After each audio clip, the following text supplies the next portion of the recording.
کومه چې په دې ټول عالم باندې راغلې ده او د ټول عالم یې ولړزو او د ټول خلک یې ګډوډ کړو، که هغه مسلمانان دي او که هغه غیر مسلمه دي. خو د یو خبره یاد ساتئ چې منګه او په غیر مسلمو کې لوی فرق دی د ځمکې او د اسمان. زمونږ یو عقیده ده الحمدلله، زمونږ په الله باندې ایمان دی، زمونږ سره قرآن دی، زمونږ سره د پیغمبر صلی الله علیه وسلم خبرې دي، زمونږ سره هغه څه دي چې هغه د دې غیر مسلمو سره د هغوی سره دغه نشتي. نو یو څو نصیحتونه ټولو ملګرو ته، قدرمنو وروڼو او خویندو ته د زړه د کومې نه دا نصیحتونه دي او امید لرم چې تاسو به م انشاءالله زړه ته کوزوئ. د ټولو نه اولنۍ خبره هغه دا ده او بار بار موږ تکرار کړې ده چې زموږ دا عقیده ده چې څه په تقدیر کې هغه به موږ ته رارسي. حدیث کې ده راځي او پیغمبر صلی الله علیه وسلم دا خبره کړې ده، واعلم أن ما أصابك لم يكن ليخطئك وما أخطأك لم يكن ليصيبك.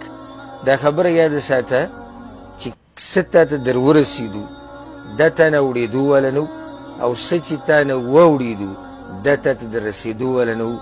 دا زمونږ عقیده ده، دغه زمونږ بنیاد دی چې تقدیر کې الله څه لیکلي هغه به موږ ته رارسي، که هغه خوشحالي ده، که هغه غم دی، که هغه روغ صحت دی، که هغه بیماري ده، خو دا به موږ ته رارسي ځکه چې په تقدیر کې څه دي هغه به ټولو انسانانو ته او چې څه الله لیکلي په تقدیر کې به قشان به کېږي. نو ټول اول خبره خو دا یاد ساتئ، مضبوط ایمان او یقین په تقدیر باندې چې څه الله لیکلي دی هغه به موږ ته رارسي. او ورسره دا خبره یاد ساتئ چې الله څه کوي په هغې کې خیر. که تاسو ته یاد دی ما یو قصه بیان کړې وه په یو بیان کې، یو درس کې، او تاسو به اورېدلي مې انشاءالله چې د مصیبتونو په وخت کې ځان په دې جمله باندې عادت کوي په دې کې به خیر وي. دا ډېره یو ناشنا جمله ده او ډېر یعنی انسان ته پې صبر میلاویږي او دا زړه پې د انسان ټکور شي چې کله د باندې مصیبت راشي نو دا وایه دې کې به انشاءالله خیر وي. ما تاسو ته قصه بیان کړې وه د وزیر او د باچا، او تاسو ته به یاد دی انشاءالله. یو باچا او د هغه سره وزیر و. هغه وزیر د عادت و چې څه به وشو بس هغه وزیر صاحب به وایي په دې کې به خیر وي. یو ورځ داسې وشو چې د باچا دا لاس زخمي شو. د باچا لاس چې زخمي شو وزیر صاحب وایي دې کې به خیر وي. د دې خبرې د لاسه باچا له غوسه ورله چې زما لاس زخمي شو او دی وایي دې کې به خیر وي. نو څه چلې وکړو، هغه وزیر یې راواغېستو جیل ته یې واچو. هغه وزیر یې جیل ته واچو. وایي دا ډېر بېادبه وزیر دی، زما لاس زخمي شوی دی او دی وایي چې دې کې به خیر وي. دا وزیر چې کله جیل ته اچو نو دې وزیر هم په دغه ټیم کې وایي دې جیل ته تلو کې به هم خیر وي. خیر باچا وزیر جیل ته واچو او باچا یوازې شو. بیا باچا لاړ ښکار له، لاړ ووتو ښکار له. نو د هغه دا عادت و چې کله به هم ښکار له تو ځان سره به دا وزیر به ښکار له، خو وزیر خو به جیل کو، دې پرې له دې ښکار له یوازې لاړ. باچا صاحب ښکار له تللی او په ناپوهۍ سره کوم حدود چې د ده د باچایي وو د هغې نه دی ووتو او د بل باچا او د بل مشر حدودو ته ور واوړېدو. هلته کسانو دی ونیو، د هغوی د عادت و چې څوک به هم ونیو نو هغه به بیا د خپلو بوتانو دپاره قرباني کوو، حلالو به یې وایي دا د ده دپاره شو. بس دا باچا چې ونیو بوتو او حلاله وي، بس په دې کې یو اواز وکړو وایي په ده باندې قرباني نه کېږي. لکه څنګه به قرباني نه کېږي؟ وایي د خو لاس زخمي دی. بس هغوی پرېښو باچا صاحب چې واپس را روانو نو په لاره کې دا سوچ کوو هغه وزیر ویلي چې دې کې به خیر وي. ګوره زما لاس زخمي کېدو کې دا خیر و، که نن زما دا لاس برابر وی نو زه دوی حلالولم. خیر بیا لاړ واپس او هغه وزیر یې د جیل نه راوویستو. د هغې ډېر عزت وکړو او هغه وزیر ته یې دا وویل وایي زه خو په دې باندې پوه شوم چې زما په دې لاس زخمي کېدو کې خیر و، خو ستا چې کله چې ته ما جیل ته اچولې تا وایي دې کې هم خیر دی. جیل ته تلو کې څه خیر دی؟ هغه وایي جیل ته تلو کې دا خیر دی باچا صاحب، تا سره به نور کله ښکار لذت لمه، نو که دې پیر له تا زه جیل ته نه وای اچولی نو زه در سره ښکار له تلم. نو کله چې هغوی ته ولیدې چې ستا لاس زخمي دی، ته یې قرباني نه کړې، ته یې حلال نه کړې، نو ته یې پرېښودې او زه یې حلالولم. نو ګوره دې جیل ته تلو کې هم زما دپاره خیر و، او ستا په دې لاس زخمي کېدو کې هم وایي خیر و. زما تاسو ټولو ته دا نصیحت دی، په دې جمله باندې ځان عادت کوئ او دا خبره همیشه کوئ، دې کې به خیر وي. الله چې څه کوي په یې کې خیر وي. الله سبحانه وتعالی یو کارون د حکمت نه خالي نه دی. د الله په هر کار کې حکمت دی، که امتحان دی، که مصیبت راولي، که عذاب راولي، که فتنه راولي، که بیماری راولي، که روغ صحت ورکوي، که غریبي راولي، که مالداري راولي، الله چې څه هم راولي په هغې کې د الله سبحانه وتعالی لوی حکمت وي. کله د انسانانو ته معلوم شي او ښکاره شي او کله ورته ښکاره نه شي. خو لازم نه ده چې موږ به د الله د کار حکمت هله منو چې کله موږ ته د الله په کار کې حکمت ښکاره شي، نه ده لازم نه ده. کله به موږ ته حکمت ښکاره شي او کله به ښکاره نه شي، خو په هر حال کې زموږ دا ایمان دی چې د الله په هر کار کې حکمت دی.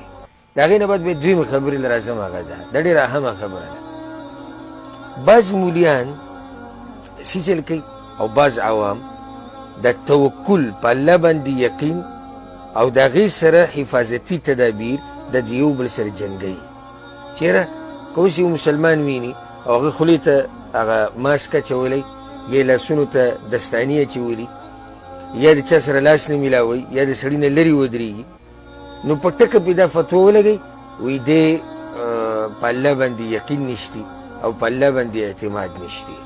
او بعض هغه دي لکه موږ افراط او تفرید ته موږ کې یا د حد نه اوړو او یا کمیو، نو بعض هغه دي په الله باندې یقین ساته او هېڅ حفاظت خپل مه کوه، او بعض هغه دي چې الله ته بلکل مکمل یېر دی او صرف د یېرې ژوند تېروي. ښه ما ورته به څه کوو دا خبره یې ساتئ. موږ به اول خو په الله باندې مضبوط یقین ساتو، او دا خو موږ مسلمانان یو، زموږ دا عقیده ده، زموږ دا منهج دی چې الله به موږ ساتي انشاءالله د دې بیمارۍ نه او د دې وبا نه، او کوم چې بیماران دي انشاءالله الله به له روغ صحت ورکوي، او کوم چې په دې کې وفات شوي دي الله دې وله د شهادت درجه ورکوي. د هغې سره دا اهمه نقطه ده یاد یې ساتي، د هغې سره سره موږ به حفاظتي تدابیر هم استعمالوو. حفاظت او حفاظت، د خپل ځان حفاظت وکړئ، د نورو مسلمانانو حفاظت وکړئ، د نورو مسلمانانو هم حفاظت وکړئ، یوازې ستا حفاظت نه دی. او دا خبرې چې کوم مولیان کوي دا چې په تقوا کې هم د الله او د الله د رسول نه مخکې کېږي، د هغوی دا خبرې پرېږدئ چې نه جي دا د تقوا خلاف خبرې دي او دا د توکل خلاف خبرې دي، داسې د ځان نه خبرې دي. تقوا ګوره د متقینو امام څوک و؟ هغه پیغمبر صلی الله علیه وسلم، د ټولو نه لوی پرهیزګار انسان د ځمکې په دې مخ باندې هغه پیغمبر صلی الله علیه وسلم. ها پیغمبر صلی الله علیه وسلم خواله چې کله یو کس راغی او په صحیح مسلم کې دا حدیث دی، بلکې امام نووي رحمه الله په دې باندې باب هم تړلی چې چا باندې د جذام بیماري د هغه نه به ځان لرې ساتي. یو کس راغی د پیغمبر صلی الله علیه وسلم سره بیعت کو او په هغه باندې جذام بیماري وه. جذام پخوا یو مشهوره بیماري وه او دا به د الله په حکم سره د یو نه بل ته نقل کېده. نو پیغمبر صلی الله علیه وسلم د دغه کس سره د لرې نه بیعت وکړو او دا ورته وویل انا قد بایعناک، لاس یې ورسره میلاو نه کړو. حالانکې د پیغمبر صلی الله علیه وسلم دا طریقه وه چې د نارینهو سره به یې کله هم بیعت کوو نو لاس به یې ورسره میلاوو او د سره لاس میلاو نه کړو. اوس سوال دا دی ولې د پیغمبر صلی الله علیه وسلم په الله باندې یقین نه و؟ ولې په هغې تقوا نه وه؟ ولې د هغه په الله باندې توکل نه و؟ زه تاسو ته دا وایم خپل حفاظت وکئ، د خپلې معاشرې حفاظت وکئ، د خپل قوم حفاظت وکئ، د خپل ملک حفاظت وکئ په داسې طریقې سره چې کله هم یو خو بغیر ضرورته د کورونو نه مه وځئ. دا حکومتونه چې سم کوي او څه اعلانونه هم کوي، که هغه د سعودي عرب حکومت دی، که هغه د پاکستان دی، که هغه د افغانستان دی، که هغه بل دی او که هغه بل دی، دا ټول زما او ستا د صحت دپاره لګیا دي. دا ټول زما او ستا د صحت دپاره لګیا دي، زما او ستا د فایدې دپاره لګیا دي. کور کې بند شه. اوس ګوره لکه مثال کې حکومت اعلان وکړو په پاکستان کې چې تاسو کور کې دننه کښېنئ او بهر ته مه راوځئ او دکان مه کولاوه او سفر مه کوه. ستاسو څه خیال دی چې حکومت ته دې کې فایده ده؟ نه، په دې کې لوی نقصان دی. د اربونو کیربونو روپو او د ریالونو روزانه نقصانونه کیږي په دې چې کاروبارونه بند دي، سفرونه بند دي، خلک بهر ته نشي راوتی. په دې کې ملک ته فایده نه ده، نقصان دی. خو هغه ستا د فایدې دپاره دا فیصله اخیستې ده چې ته په کور کې کښېنه. کور کې کښېنه